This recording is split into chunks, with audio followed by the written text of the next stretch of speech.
¿Cómo están, hermanos? Bienvenidos al canal del Evangelio.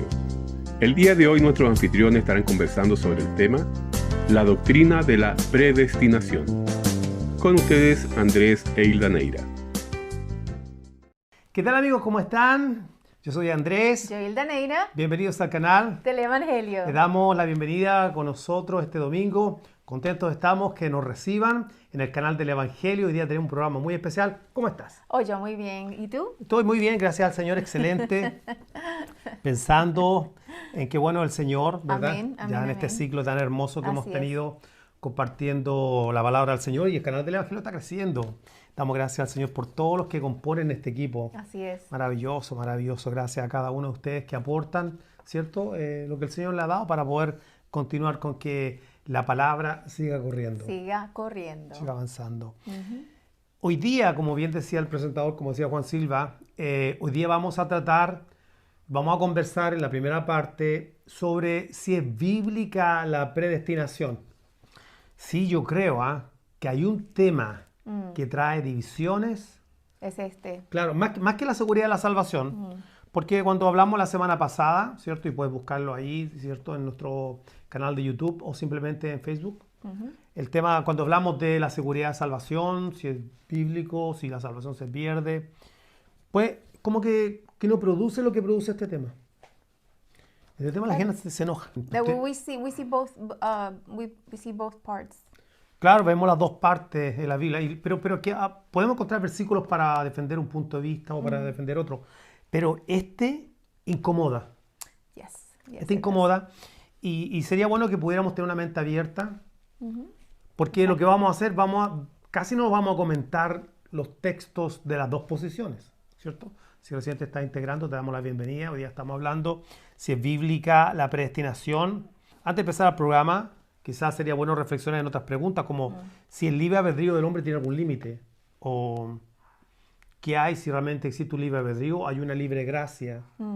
Como que ahí radica un poco el concepto que tengamos del libre albedrío del hombre. Pero vamos a la primera parte, vamos a los primeros pasajes, y me gustaría que me acompañara a la lectura, porque ahora vamos a buscar solamente pasajes que hablan en la Biblia que la salvación es para todo el mundo. Okay.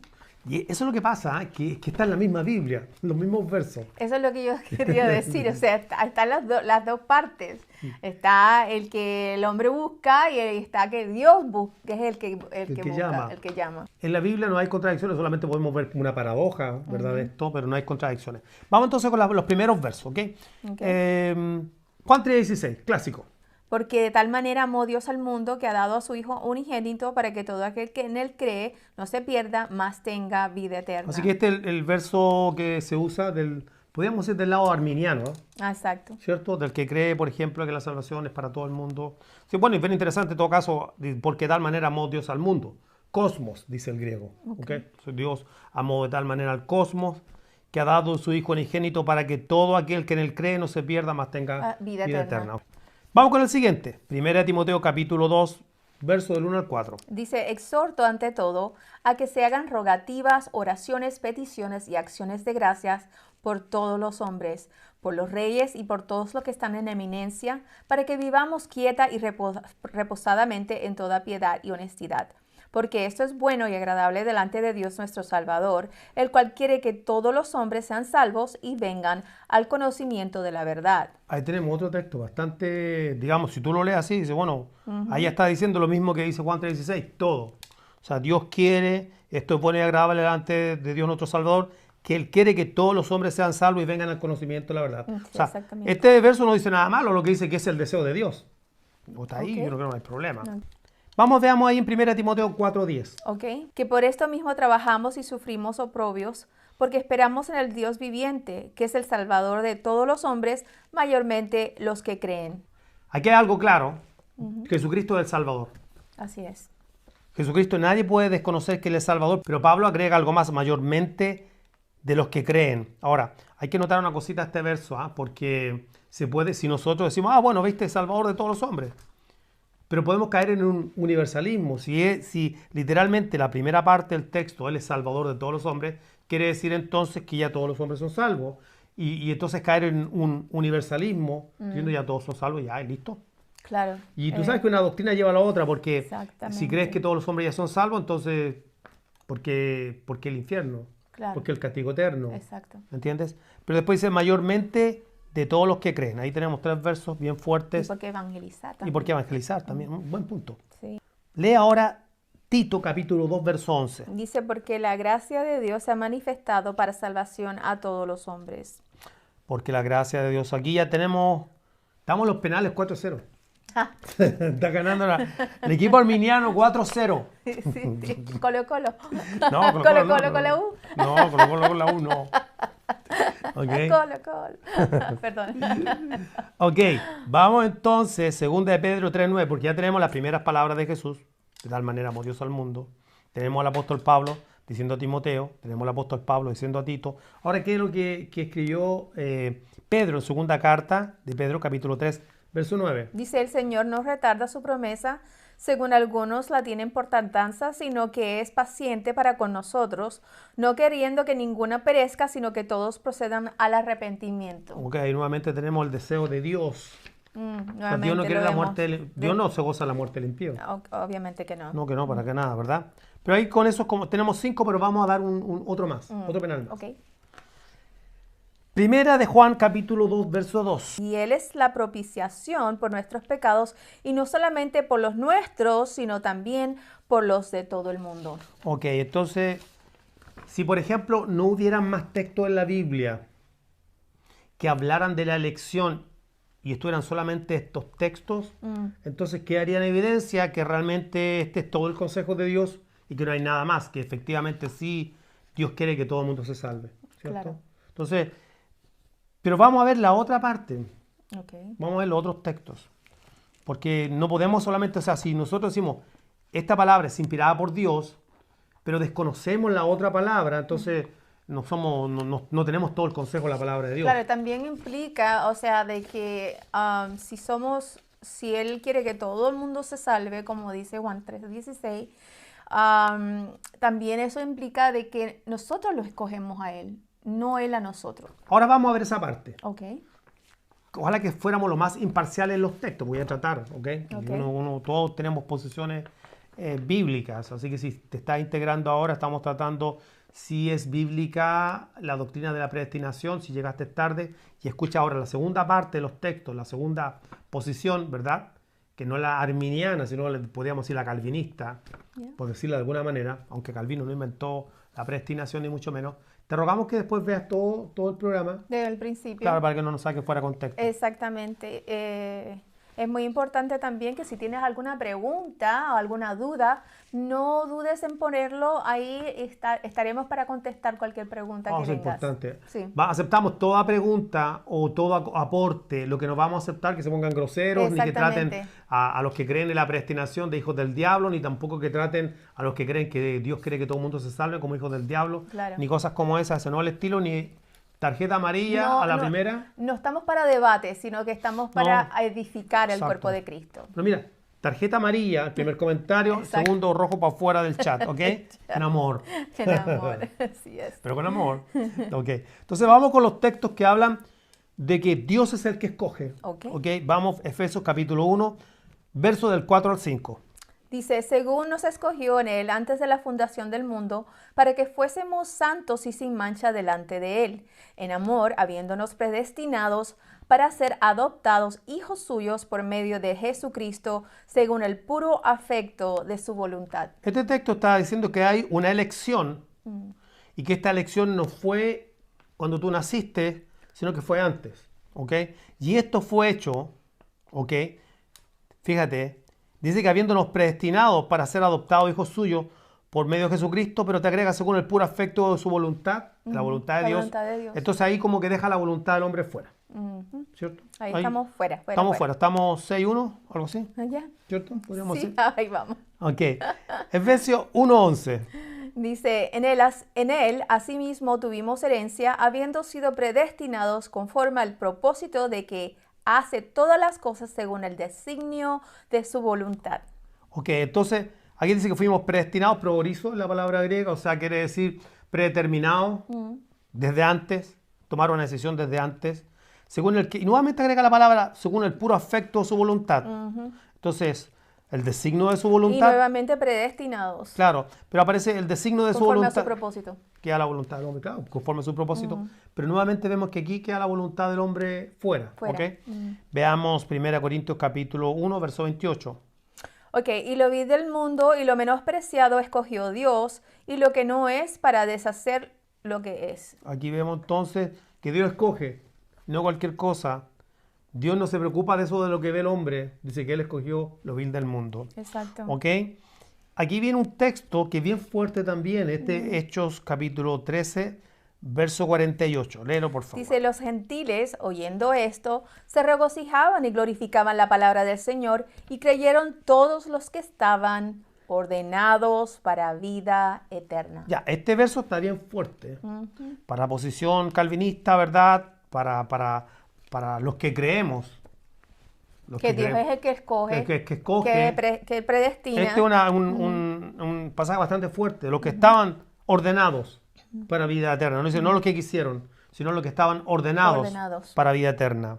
Romanos 9:16, por favor. Y aquí esto está claro. Dice así que no depende del que él quiere, ni de que corre, sino de Dios que tiene misericordia. Entonces, aquí nuevamente la voluntad. ¿Te das cuenta que casi en los otros versos que vimos, la palabra que se repetía constantemente, todo aquel, todo aquel, todo aquel, todo aquel. Pero aquí vemos que hay algo que no tiene nada que ver con la voluntad del hombre, ¿cierto? La voluntad de Dios no depende de si tú quieres, sino de Dios que tiene misericordia. Así es. Dios hace como Él quiere, ¿verdad? Y creo que vamos a citar 2 textos más. Juan capítulo 15, verso 16. ¿Cómo estamos con el score? A ver, ¿cómo vamos? Creo que vamos como todavía 6-4. Ok. No me elegisteis vosotros a mí, sino que yo os elegí a vosotros, y os he puesto para que vayáis y llevéis fruto, y vuestro fruto permanezca, para que todo lo que pidiereis al Padre en mi nombre, Él os lo dé. Perfecto. Entonces, aquí dice Jesús, no me escogieron ustedes a mí, yo lo escogí a ustedes. Entonces, alguien puede decir, por ejemplo, sí, pero está hablando de la elección de los apóstoles. Ok.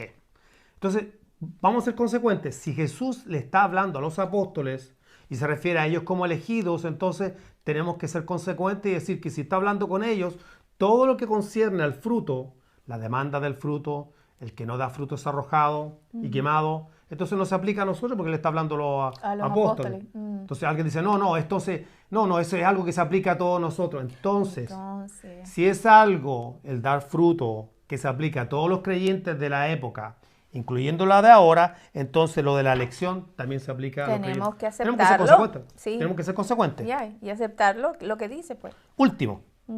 Segunda de Tesalonicenses 2:13. Pero nosotros siempre tenemos que dar gracias a Dios por vosotros, hermanos amados por el Señor, porque Dios os ha escogido desde el principio para salvación, mediante la santificación por el Espíritu y la fe en la verdad. Este verso también es importante porque este verso dice que la elección fue hecha desde el principio. Porque hay quienes dicen, no, Dios nunca, desde el principio nunca lo hizo. O sea, nunca fue antes de la fundación del mundo. O no, fue cuando tú entonces escogiste a Dios o decidiste dejarle entrar en tu corazón, que entonces fuiste un elegido. Eres elegido porque respondiste a Dios. Pero él dice que fue desde el principio. Claro, ¿Okay? yo me acuerdo de que, o sea, cuando empecé las cosas del Señor, yo escuchaba mucho decir de que, bueno, los hombres, Dios no hizo robot. O sea, y que las personas tienen el libre albedrío para poder aceptar o rechazar a ese llamado. Claro. Entonces, pero aquí vemos que no tiene nada que ver con nosotros. Claro, no tiene nada que ver con nosotros. Que Él es el que escoge, Él es el que predestina y Él es el que llama. Pero como hemos presentado las dos partes, presentamos los otros versículos, o sea, para ser bien honestos, presentamos todo. Alguien podrá pensar entonces la Biblia es un libro lleno de contradicciones, pero en la Biblia no hay contradicciones, hay paradojas. O sea, uno dice, wow, mira. Entonces tenemos que hacer una investigación más profunda. Pero antes de ir a lo del libre albedrío o antes de coger al caballo por la cola, porque si cogemos por 2 patas, hay versos que dicen que es para todo el mundo, y las otras 2 patas del caballo, por decir de una manera para que lo entendamos, una manera criolla. Entonces dice que Dios llama, entonces vamos a tener que coger todo esto desde otro ángulo. Pero antes que vayamos y entremos de eso, ¿Qué tal si vemos 2 minutos a John MacArthur? Le preguntaron al pastor John MacArthur sobre este punto de vista. Entonces, véanlo y ya volvemos. Y la traducción es de nuestro hermano Andrés. No, la traducción la hice yo, hermano. Pero bueno, no importa. Me cubren en amor. Así Ya es. volvemos. Nos vemos.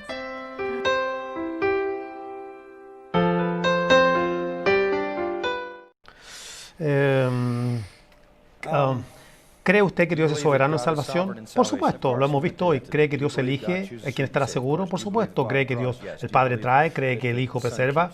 Si es todo soberanía, todo predestinación, todo está establecido absolutamente. Eso es lo que la Biblia dice. ¿Cree que el que quiere puede venir? Sí, eso es lo que la Biblia dice. ¿Cree que Dios no encuentra placer en la muerte y el juicio del impío? Claro. ¿Crees que Jesús lloró por los pecadores que no se arrepentían? Por supuesto. ¿Estás dispuesto a llamar a todos los pecadores al arrepentimiento? Sí. ¿Crees que ellos son responsables si ellos no vienen? Claro. ¿Cómo armonizas esto? No lo sé. No sé cómo armonizar esto. ¿Estás pidiendo y estás esperando demasiado? No soy Dios. ¿Tú quieres que mi pequeño cerebro de maní capte y procese todo eso?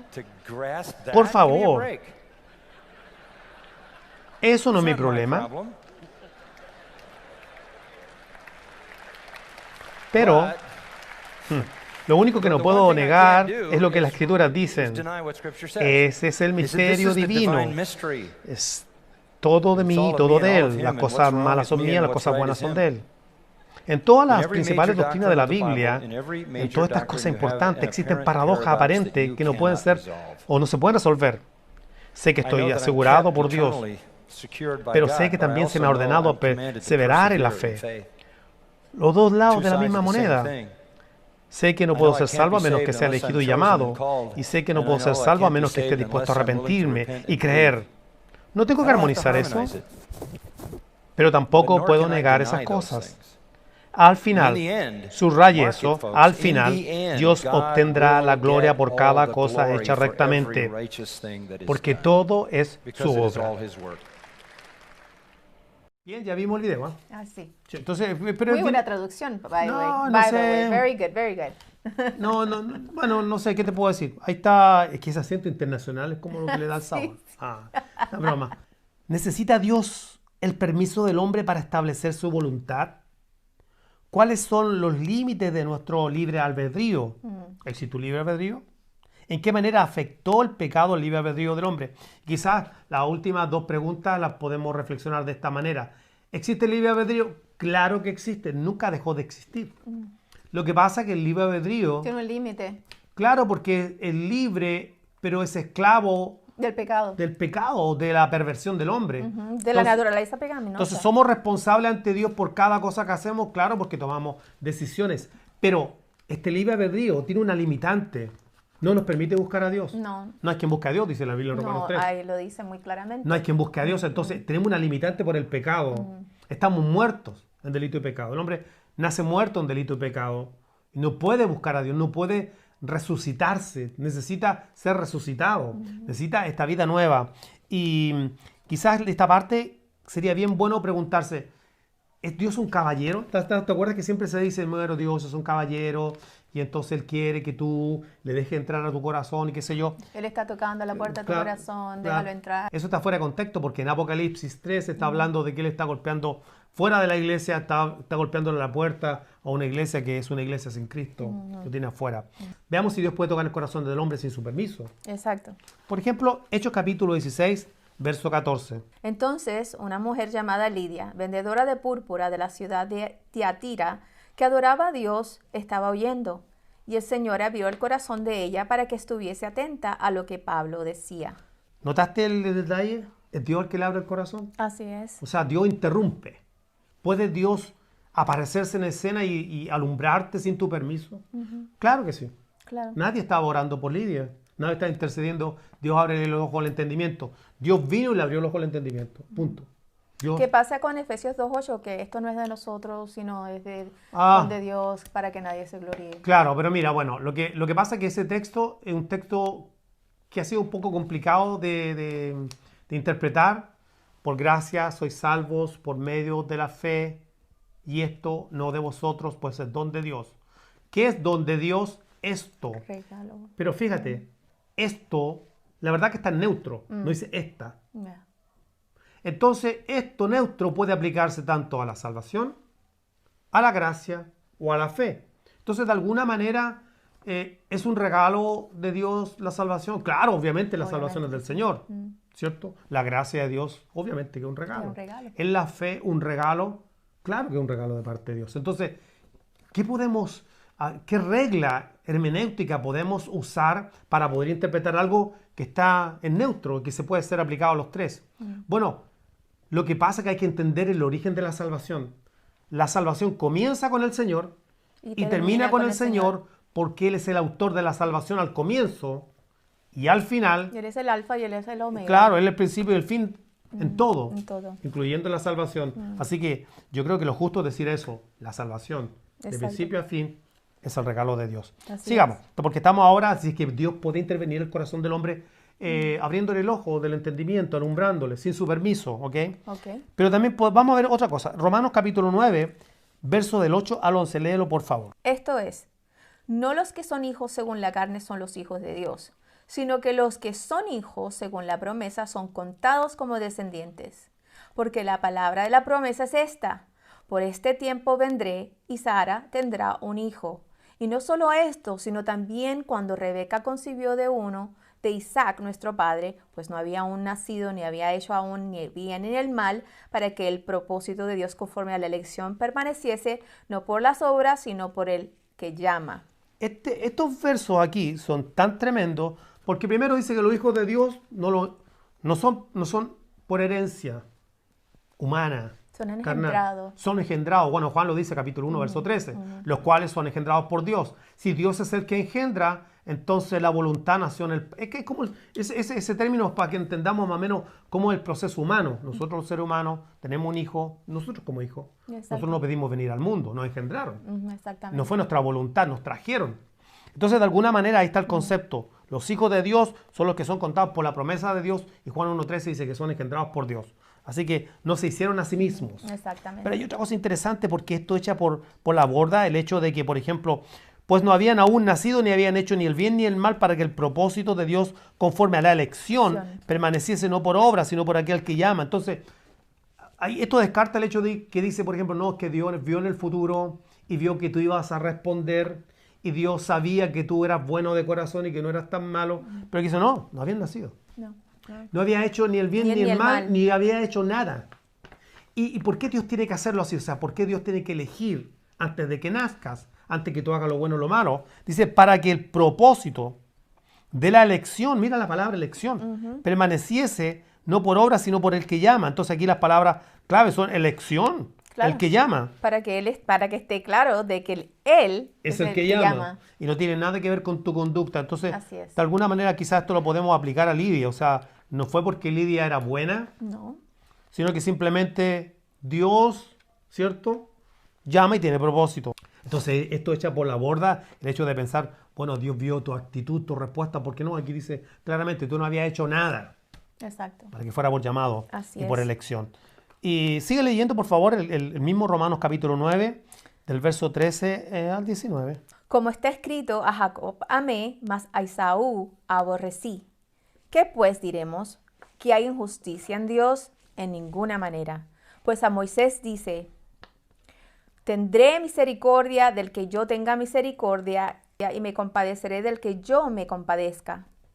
Así que no depende del que quiere ni del que corre, sino de Dios que tiene misericordia, porque la Escritura dice al Faraón, para esto mismo te he levantado para mostrar en ti mi poder, y para que mi nombre sea anunciado por toda la tierra, de manera de que quien quiere tiene misericordia, y al que quiere endurecer, endurece. Pero me dirás, ¿por qué pues inculpa?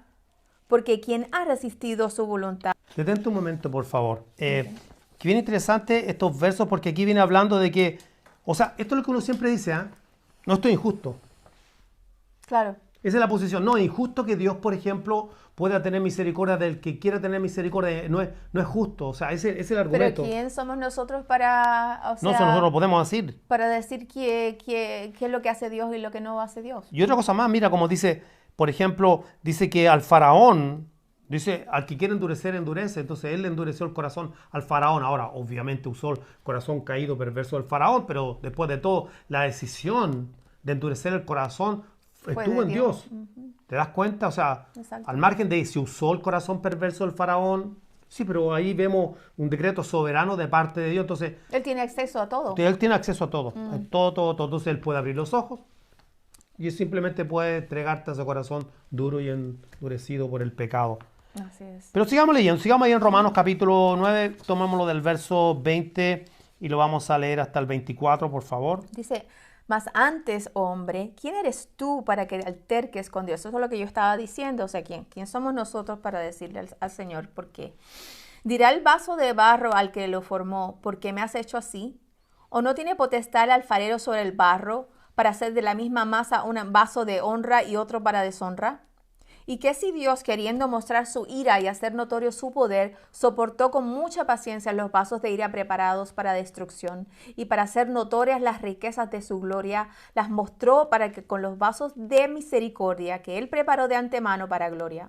A los cuales también ha llamado, esto es, a nosotros, no solo de los judíos, sino también de los gentiles. Entonces aquí vemos otra vez, o sea, no podemos altercar con Dios, ese argumento de altercar con Dios y discutir con Dios, porque ahora estamos viendo, ya vimos los textos que hablaban de que para todo el mundo, después vimos otros que Dios predestina, pero aquí estamos viendo de otro ángulo, ¿puede Dios tocar el corazón del hombre? ¿Puede abrir los ojos? ¿Puede entregarlo y endurecerlo al pecado? Dios tiene vasos de honra para glorificación, hay otros vasos que son vasos de ira para destrucción, están los dos tipos de vasos, claro que sí, Ahí está. y ahí está muy claro que dice que Él ha tenido misericordia de no solamente de los judíos, pero también de nosotros, a los que Él ha llamado, y nuevamente la palabra es llamado, y también preparación de antemano, sin caer en un hipercalvinismo, por supuesto, por favor, no quiero llevarlo a ese punto de vista, no estamos en eso, pero sí estamos viendo que Dios realmente, Él es el alfarero y Él tiene los vasos que Él quiere y los vasos los usa como Él quiere. Exactamente. Y los llama como Él quiere, ¿ok?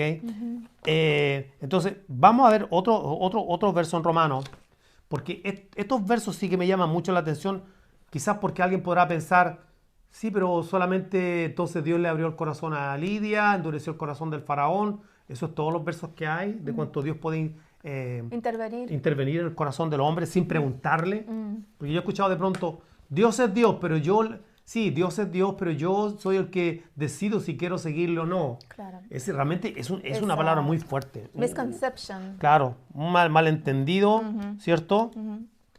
De lo que es realmente la soberanía de Dios. Lee Romanos, capítulo 11, versos del 2 al 8. Dice, no ha desechado a Dios a su pueblo, al cual desde antes conoció. ¿O no sabéis qué dice de Elías la Escritura? ¿Cómo invoca a Dios contra Israel diciendo, Señor, a tus profetas han dado muerte y tus altares han derribado, y solo yo he quedado y procuran matarme? Pero ¿qué le dice la divina respuesta? Me he reservado 7,000 hombres que no han doblado la rodilla delante de Baal. Así también aún en este tiempo ha quedado un remanente escogido por gracia. Y si por gracia ya no es por obras, de otra manera la gracia ya no es gracia. Y si por obras ya no es gracia, de otra manera la obra ya no es obra. ¿Qué pues? Lo que buscaba Israel no lo ha alcanzado, pero los escogidos sí lo han alcanzado y los demás fueron endurecidos. Como está escrito, Dios le dio espíritu de estupor, ojos con que no vean y oídos con que no oigan hasta el día de hoy. Okay, Dios no ha desechado a su pueblo, está hablando de Israel. O sea, así que no hay esto de la teología del reemplazo, Dios no lo ha desechado, pero no vamos a entrar en ese tema hoy día. Sin embargo, aquí hay una cosa bien interesante, de que dice que de la misma manera como Él se reservó los 7,000 hombres que no doblaron la rodilla ante Baal, entonces ¿quién se lo reservó? Dios. Fue Dios. Así también ahora ha quedado un remanente escogido por gracia. ¿A qué remanente se refiere Pablo? Aquí se refiere a los remanentes pequeños de los judíos que han creído, ¿cierto? De los hebreos que han creído. Es un remanente pequeño. Eso fue escogido por gracia. Exacto. Porque los demás han sido endurecidos. Obviamente que hay una explicación después más profunda para que nosotros podamos entrar, los gentiles, en esto del pacto, ¿verdad? Pero sin embargo dice que los demás fueron endurecidos. Entonces, ahí están los escogidos, un remanente pequeño, por eso no son muchos en comparación al pueblo gentil, no son muchos los judíos que creen, ¿ok? Pero la pregunta es, ok, están los escogidos y los endurecidos. ¿Qué los endureció? Dios. Mira lo que dice ahí, como está escrito, Dios le dio espíritu de estupor, ojos con que no vean y oídos con que no oigan hasta el día de hoy. Entonces, ¿qué pasa con el libre albedrío? O sea, es Dios que tiene planes, Dios es soberano. Nosotros no podemos altercar con Dios y ¿por qué lo hace de esta manera? ¿Por qué lo hace de esta otra manera? Dios es soberano. Él abre los ojos como Él quiere.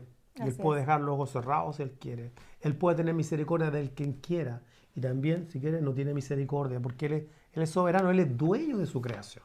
Entonces, yo creo que este punto debe llevarnos a reflexionar en lo siguiente.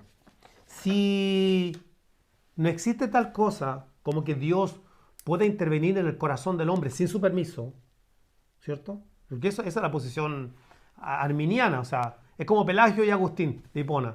Pelagio, no, el hombre es bueno, el hombre decide, ¿cierto? El hombre aprende el mal a medida que va creciendo. Eso es lo que hoy día cree mucho. Hay un semi-pelagianismo que dice, bueno, el hombre no es tan malo. Aún le quedó un poquito de bueno y con ese poquito de bueno el hombre puede decirle sí a Dios. Esa es la postura arminiana realmente. Pero, ¿qué dice la Escritura? Por eso el Pablo dice, ¿qué dice la Escritura? ¿Qué dice la Escritura? Es importante ver qué es lo que dice la palabra del Señor. Y si creemos realmente que Dios no puede intervenir en el corazón del hombre sin su permiso, entonces no pidan oraciones por su familia. En las congregaciones de pronto el día domingo, alguien necesita oración, sí, pido por mi hijo porque está en el mundo en malos caminos. Exacto. Pero si tú no crees que Dios puede intervenir en el corazón del hombre sin su permiso, ¿para qué pides oración por tu hijo si está en malos caminos? Y si está en malos caminos nunca va a buscar a Dios. Exacto. Es absurdo, tenemos una contradicción y tenemos que ser consecuentes, ¿cierto? Tenemos que ser consecuentes. Entonces, yo creo que de alguna manera estos últimos textos nos aclaran de que Dios tiene misericordia del que Él quiere tener misericordia, de que Dios abre el entendimiento, que Dios puede dejar el entendimiento cerrado, que Él se reserva a los que Él quiere, porque Él es soberano sobre su creación y Él es el Señor. Y yo creo que lo más importante, tú sabes que en mi vida, es que nosotros debemos dejar de estar diciendo si es correcto o si es justo o no es justo. No es nuestro problema. No, para nada es nuestro problema. Y eso me recuerda también a Job, cuando el Señor le dice, ¿y dónde estabas tú cuando yo hice las estrellas? Porque se estaba quejando. Claro, se estaba quejando. Exacto. Entonces es lo mismo, que ¿dónde estábamos nosotros? O sea, Él es Dios, Él es el creador, Él es el que nos puso aquí, Él es el que hizo el plan, Él es el que nos escogió y es el que manda. Exacto. Y fíjate que Dios le hace un sarcasmo. Tú lo sabes porque entonces ya habías nacido. Tú no puedes hacer doctrina de eso, es decir que estaba la preexistencia del alma, porque eso es una aberración. Ahí Dios responde con un sarcasmo. O sea, sí, tú estabas porque ya habías nacido, ¿cierto? Claro, exactamente. Entonces Dios es soberano. Y creo que lo más importante aquí, más que si Dios escoge o no escoge, es simplemente nuestra misión es hacer un llamado general a todo mundo. Ese no es como Heraldo. Tienes que arrepentirte. Si no te arrepientes, vas por mal camino. Vas a terminar perdido eternamente. Esa es nuestra misión. Nosotros no es andar buscando, subiendo en la camisa a alguien a ver si dice predestinado ante la fundación del mundo. No.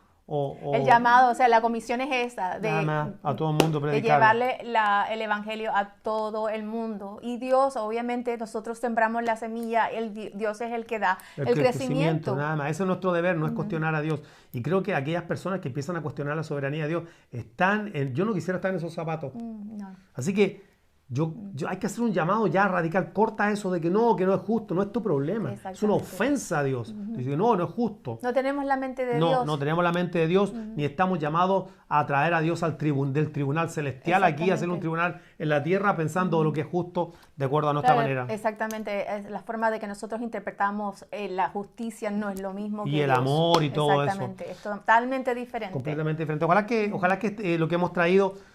Esto ha sido un debate por siglos, 500 años, quizás mucho más, debatiendo si realmente Dios escoge o no, si la salvación es para todos. Pero creo que si ya vemos el otro ángulo de que Dios puede intervenir en el corazón del hombre y puede alumbrar y puede dejar en oscuridad al hombre y tiene misericordia del que quiere tener misericordia, yo creo que queda más que claro que el Señor es soberano y su nombre es bendito para siempre. Exactamente.